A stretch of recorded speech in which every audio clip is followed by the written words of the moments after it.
warahmatullahi wabarakatuh. Alhamdulillah wassalatu wassalamu ala rasulillah. இந்த திருமணம் எங்கள் வகுப்பு தோழர் தீபவதி பாந்தவி அவர்களின் மகனாரின் திருமணம்.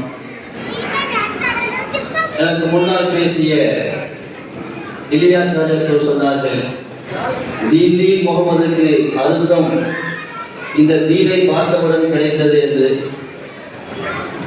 ஒரு சபையிலே தீன் முகமதை அறியாதவர்கள் வந்தால் அவர் குரலை வைத்து இவர்தான் தீன் முகமது என்று கண்டுபிடித்து விடலாம். அந்த அளவுக்கு பரிச்சயமானவர், எதையும் எக்பார் கௌதமுலா என்று சட்ட முடிவெடுக்கக்கூடியவர். ஆனால் அவருடைய அன்பு மகனார் உவைஸ் சிறுபிள்ளை இருந்தவர்களை நாங்கள் கவனித்து வருகிறோம். தீன் முகமதுக்கு நேர் மாற்றமானவர். சொல்ல வேண்டிய கருத்துக்களை அமைதியாக நாசூக்காக சிரித்துக் கொண்டே சொல்லிவிடுவார். உலமாக்களை கண்ணியப்படுத்துவதில் ரொம்ப கண்ணியமானவர். அவருடைய இந்த திருமண நிகழ்வு இந்த மணமக்கள் இந்த திருமண வாழ்க்கையை எப்படி தொடங்க வேண்டும் என்ற ஒரு செய்தியை சொல்லி நான் நிறைவு செய்கிறேன். காரணம், எனக்கு முன்னால் உலமாக்கள் இருக்கிறார்கள். மணப்பாறை சட்டமன்ற தொகுதி எம்எல்ஏ சமுதாயத்திற்காக குரல் கொடுக்கின்ற அன்பு அண்ணன் வந்திருக்கிறார்கள். அவர்களுக்கெல்லாம் வாய்ப்பு தர வேண்டும். நீங்கள் உங்களுடைய வாழ்க்கையை எப்படி தொடங்க வேண்டும்? உமர் அப்துல் அசீஸ் ரஹிமஹுல்லாஹ் ஆட்சி நடத்துகிறார்கள். ஒரு பெண்மணி 7 குழந்தைகளோடு கலீஃபாவை சந்திக்கிறார். 7 குழந்தைகளும் வறுமையிலே வாழ்கிறார்கள். இவர்களுக்கு நீங்கள் பைத்துல் மாலில் இருந்து உதவி செய்ய வேண்டும் கோரிக்கை வைக்கிறார்.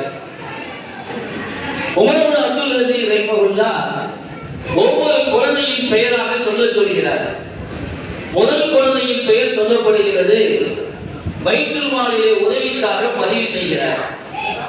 அந்த பெண்ணின் வாயில் இருந்து அல்ஹம்துலில்லாஹ் என்ற வார்த்தை வருகிறது. சரிமா, 2வது குழந்தையின் பெயரை சொல்லு. குறித்துக் கொள்கிறார். அந்த பெண்ணின் நாவில் இருந்து அல்ஹம்துலில்லாஹ் வருகிறது. இப்படியே 6 குழந்தைகளின் பெயர் எழுதப்பட்டு விட்டது. 6வது குழந்தையின் பெயர் எழுதும் போது அந்த பெண்ணின் நாவில் இருந்து ஜஸாக்கல்லாஹ் என்று வருகிறது. உமர் அப்துல் அசீஸ் ரஹிமஹுல்லாஹ் போதும் எழுதிக்கொள். இல்லை கலீஃபா, 6 குழந்தைகளின் பெயரை எழுதிவிட்டீர்கள், இன்னும் ஒரே ஒரு குழந்தை பதிவு செய்து விட்டால் பைத்துல் மாலுடைய உதவி தொடருமே என்ற பொழுது, இல்லம்மா 6 பிள்ளை பேரை தான் எழுதுவேன், 7வது பிள்ளை பேரை எழுத மாட்டேன். எல்லோருக்கும் அதிர்ச்சியாக இருக்கிறது. 6 பிள்ளைகளின் பெயரை பைத்துல் மால் பட்டியலில் எழுதி உதவிக்கு உதவி செய்கிற கலீஃபா ஒரு குழந்தையின் பெயரை எழுதுவதற்கு என்ன ஆகிவிடப் போகிறது? விளக்கம் கேட்கப்பட்டது.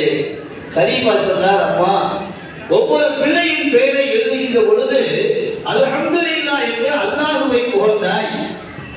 6வது பிள்ளையின் பெயரை எழுதுகின்ற பொழுது ஜஸாக்கல்லாஹ் என்று என்னை புகழ்ந்தாய். லைன் ஷகர்தும் அஸீதன்னக்கும் என்று அல்லாஹ் சொல்கிறார். அல்லாஹ்வை புகழுங்கள், அல்லாஹ் அதிகப்படுத்தி தருவான். ஒரு குழந்தை அல்ஹம்துலில்லாஹ் என்றாய், 2வது குழந்தை அல்ஹம்துலில்லாஹ் என்றாய், 6 குழந்தை அல்லாஹ்வை புகழ்ந்தாய், அதிகப்படுத்தி அல்லாஹ் கொடுத்தான். 7வது முறை அல்லாஹ்வை மறந்துட்ட, என்ன புகழ்ந்த கிடைக்காதுமான்னா. நான் இந்த கருத்தை ஏன் பதிவு செய்தேன் என்று சொன்னால், பொதுவாக திருமண மேடைகளிலே ஒரு ஆயத்து எல்லோராலும் உச்சரிக்கப்படும். லிபாஸ் என்ற வார்த்தை. மணமகன் மணமகனுக்கு ஆடை, மணமகன் மணமகனுக்கு ஆடை.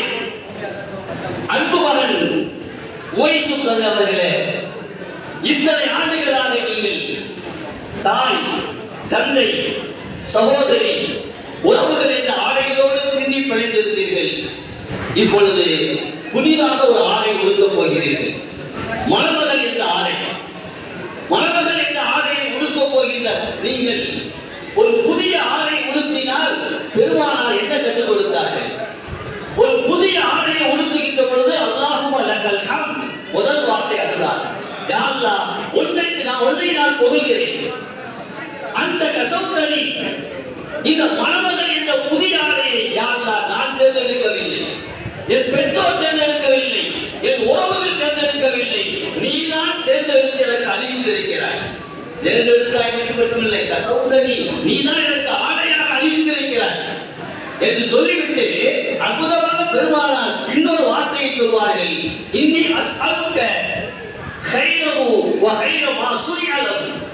யா அல்லாஹ், இந்த புதிய ஆடையில் எதுவெல்லாம் கைரோ அதை நான் கேட்கிறேன் என்று நிறுத்திக் கொள்ளாமல் கைர மா சுரிஅ லஹு, இந்த புதிய ஆடை எதற்காக தயாரிக்கப்பட்டதோ அந்த கைரை கேட்கிறேன். இந்த ஆடை தயாரிக்கப்பட்டது என்பது ஒரு மூவினை பொறுத்தளவிலே மானத்தை மறைக்க, தன்னை அலங்கரித்துக் கொள்ள, விவாதத்துகளிலே தன்னை அலங்கரித்துக் கொண்டு இறைவனை புகழ்வதற்காக இந்த ஆடை நான் உடுத்துகின்ற ஆடை எதற்கு தயாரிக்கப்பட்டதோ அதற்காக நான் பயன்படுத்தினால் அல்லாஹ்வுக்கு நான் நன்றி செலுத்துவேன். அதற்கு மாறாக பயன்படுத்தினால் அல்லாஹ்வின் கோபத்தையும் அல்லாஹ் ரசூலின் கோபத்தையும் ஏற்றுக்கொள்வதற்கு நான் தயாராகி விடுவேன். எனவே அன்பு மகன் ஓய்சுல் கர்ணி, நீங்கள் மணமகன் என்ற புதிய ஆடை இன்றைக்கு உடுத்தப் போகிறீர்கள். உங்களுடைய நாவில் இருந்து வருகின்ற வார்த்தை அல்லாஹும்ம லக்கல் ஹம்த், யா அல்லாஹ் உன்னை புகழ்கிறேன், நீதான் இந்த மகனை எனக்கு ஆடையாக அறிவித்தாய்.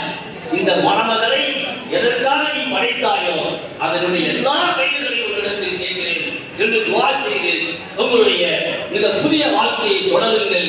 அல்லாஹ் சொர்க்கவரை உங்களுடைய வாழ்க்கையை கொண்டு சேர்ப்பானாக. இந்த நல்ல நேரத்திலே துஆ செய்து இந்த மணமக்களுக்கு அல்லாஹ் தஆலா சாலிஹான, சலாமத்தான, ஆஃபியத்தான, நீண்ட ஆயுள்ள குழந்தை செல்வங்களை அல்லாஹ் தந்தல்வானாக. இந்த இரு மணமகன் மணமகளின் மூலமாக இரு குடும்பத்தார்களுக்கும் நிம்மதியான சந்தோஷமான வாழ்க்கையை தந்தல்வானாக. இவருடைய திருமணத்தை பற்றி பேசுகின்ற பொழுது நண்பர்கள் எல்லாம் சொன்னாங்க, தீன் முழுவதுக்காக கல்யாணத்துக்கு போறோமோ இல்லையோ வயசுக்காக போகணும்னு சொன்னாங்க. அல்லாஹ் தஆலா அந்த நியத்தை கபூல் செய்து அவருடைய வாழ்க்கையை சந்தோஷமா ஆக்கி தந்தவானாக என்று துஆ செய்து வாய்ப்புக்கு நன்றி கூறி நிறைவு செய்கிறேன். வாஹி தாவானா அல்ஹம்துலில்லாஹி ரப்பில் ஆலமீன். அஸ்ஸலாமு அலைக்கும் வரஹ்மத்துல்லாஹி தஆலா வபரகாத்துஹு.